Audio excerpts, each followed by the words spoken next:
में गुफ्तगू में कहा कि नवाज शरीफ नाअहल हैं। उनका केस तो सुप्रीम कोर्ट में है। लगता है कि नून लीग पीपल्स पार्टी के बगैर ही इलेक्शन लड़ना चाहती है। उन्होंने तंज किया कि ऑर्डिनेंस जारी करके नवाज शरीफ को वजीर आजम बना दिया जाए। देखिए, नवाज शरीफ साहब का केस तो पहले आप याद देख ले कि इस वक्त नाअहल है, सजा याफ्ता है।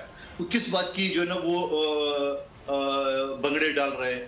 आप मुझे बताओ कि पाकिस्तान का एक शख्स जो दूसरी मर्तबा अदालतों से सजा याफ्ता के बाहर जाता है और जिस तरह शान शौकत से बाहर जाता है उसी तरह शान शौकत से बाहर आता है, तो क्या ये सारी फैसिलिटीज एक आम आदमी को मिल सकती है? बल्कि ऐसा लग रहा है कि वो शायद हमारे बगैर ही इलेक्शन लड़ना चाहते हैं और एक ही पार्टी का। नवाज शरीफ साहब तो आज तक पाकिस्तान की अदालतों में नाअहल है और उसका फैसला सुप्रीम कोर्ट में पेंडिंग है।